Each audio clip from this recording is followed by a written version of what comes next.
Et oui, seulement nous continuons avec notre siège, c'est les œuvres de Dieu. Nous sommes toujours dans donc c'est les parties 4 maintenant, parce que le Dieu qui a été fini, je vois que c'était un peu kilométrique, mais comprenez ce que Dieu veut que vous puissiez savoir, parce qu'il ne ment jamais, il est réel. Il est cité de moi à ma droite, donc il peut faire une chose pour toi si réellement tu crois. C'est ça l'œuvre de Dieu. Comprenons ici dans le paragraphe 19 des prédications, quelles sont les œuvres de Dieu? Ceci. Eh bien, rappelez-vous, il est venu vers les siens, pas les gentils. Dans le monde, il y a trois sortes de gens. Il y a les juifs et les gentils. Donc, il y a les juifs, les gentils et les samaritains. Donc, si c'est trois sortes de personnes qui sont sur la terre. Mais Jésus n'est pas venu vers nous les gentils, les gens des nations, non. Il est venu vers les samaritains et les juifs. Mais il n'a pas réussi. Il est venu vers les siens, en effet. C'était ceux qui attendaient un Messie. Dieu vient à ceux qui l'attendent. Comprenons, avançons ici. Parce que Jésus allait, il était un Messie à ceux qui l'attendaient. Malheureusement, ces gens-là qui disaient qu'il attendait Dieu, alors quand Dieu les a dribblés, il a pris une forme qui est très humble. Ils n'ont pas réussi.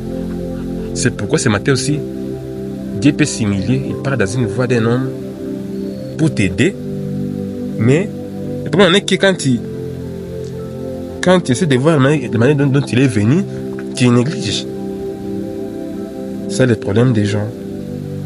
Il faut vraiment avoir cette vision-là de voir Dieu dans l'humilité. Parce que les Juifs n'ont pas vu Dieu.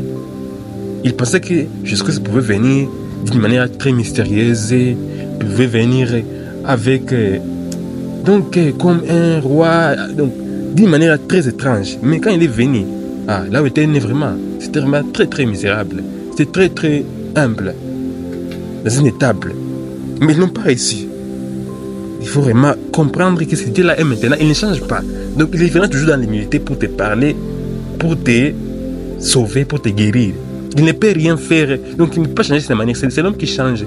Mais Dieu fait seulement la même chose. Donc ce qu'il était hier, il le sera aujourd'hui, parce que c'est ça ses œuvres. Vous voyez, continuez un peu ce que le prophète dit. Il ne viendra qu'à ceux qui l'attendent.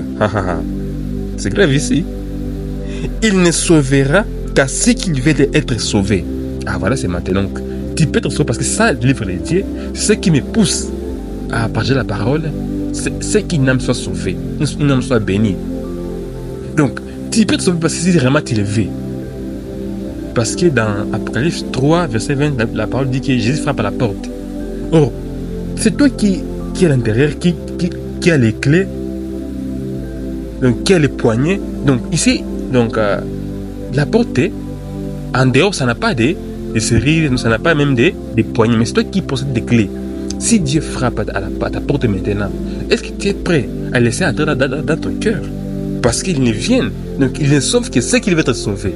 Donc si tu veux être sauvé maintenant, seulement ouvrir la porte. Dis Jésus-Christ, la parole de l'air, entre à moi. Donne-moi ce que je veux, change-moi. Si tu le veux seulement. Tu comprends? Il ne sauvera que ceux qui croient qu'ils seront sauvés. Voilà que tout dépend de la profondeur. Tu sais à quoi tu t'attends. Tu sais que Jésus-Christ, la voix maintenant, il peut te sauver maintenant, peut te guérir. Parce que la guérison n'est pas seulement qu'on puisse t'imposer les mains. Même par une prédication, même par une parole de Dieu, tu peux te guérir.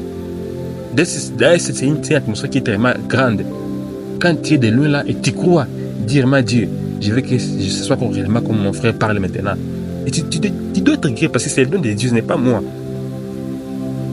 C'est Jésus-Christ qui est le vrai apôtre. Nous sommes comme, parce que Dieu ne fait rien sans utiliser les hommes. Alors nous sommes comme, mais le vrai apôtre, c'est le Seigneur Jésus-Christ. C'est lui qui peut te guérir, c'est vraiment tu le veux. Il ne force jamais les choses. C'est vous-même qui devez faire cela. Voilà que c'est toi qui vraiment qui a les clés, donc qui a réellement la clé d'ouvrir par ta foi. Par ta foi. Et tu crois de tout ton cœur. Ce n'est pas croire avec des œuvres, croire avec je ne sais pas quoi. Non, tu crois de tout ton cœur. Vous êtes sur la base du libre arbitre. Voilà, donc c'est à vous de décider. Parce que dans l'âme, il y a des voies. La voie de l'incrédulité et la foi. Donc on peut écouter la parole de Dieu, on peut la recevoir. Donc toi-même, tu as les capacités de choisir. Vous avez été placé là, dans le jardin d'Éden, pour que vous fassiez votre choix. Donc tu peux te sauver, c'est ton choix.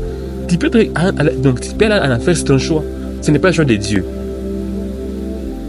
Tu comprends? Donc toi, tu dois faire le choix là où tu es. Parce que Dieu ne va rien te forcer.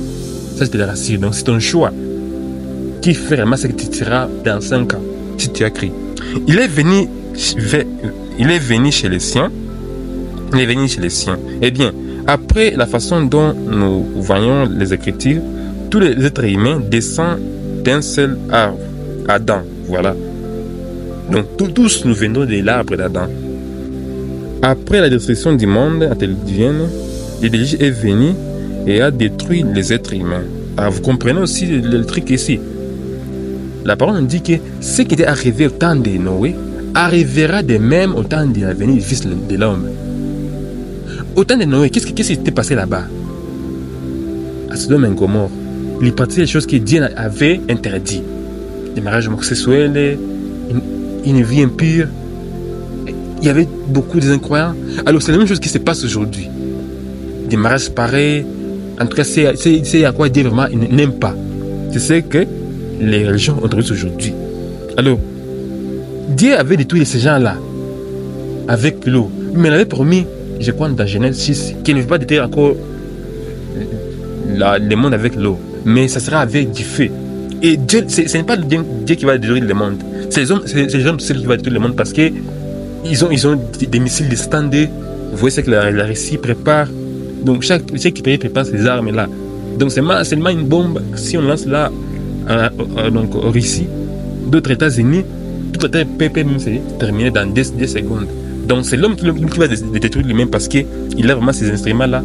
Il a vraiment ces choses pour détruire le monde. Alors il faut réellement voir les choses comment est-ce que ça s'est passé. Parce que à ce temps-ci, préparons-nous réellement que Jésus-Christ est à la porte. Il va prendre son église. Parce que le temps de Noé était pareil comme c'était à ce temps-ci. Il y avait un homme qui prêchait, le prophète Noé. Donc c'est à lui que Dieu connaissait seulement. Donc même si tu disais que tu connaissais Dieu, que tu pouvais faire descendre les feux, que tu priais vraiment pendant 40 jours, que tout ce que tu faisais là, si tu ne croyais pas Noé, mon frère, en tout cas c'était en vain. Même si tu donnais des offrandes, même si tu avais ton prophète là-bas, non, c'est Dieu qui s'est. Donc Dieu connaissait seulement Noé. À ce temps-ci, il y a beaucoup d'églises, ceux qui prêchent la parole, c'est bien, et qui dit que Jésus revient bientôt, c'est bien. Est-ce que réellement, ils sont dans le programme de Dieu? Est-ce qu'ils ont reçu les prophètes? C'est ce qui fait la différence. Donc recevoir les prophètes, c'est ce qui fait la différence. Et si on ne les reçoit pas maintenant, on ne sait pas. Je ne sais pas vraiment. Et c'est là qu'est sortie chaque nation qui se trouve sur la terre aujourd'hui. Cham, Sem et Japheth. C'est-à-dire des Juifs gentils et ceux qui sont des demi-gentils, des Samaritains en ces jours. Voilà que Dieu est maintenant avec vous. Croyez. Croyez vraiment, il va te sauver. Il va te remplir parce qu'il ne vient qu'à ceux qui l'attendent. Donc si tu fais vraiment à Dieu, il va te sauver. Que Dieu vous bénisse richement.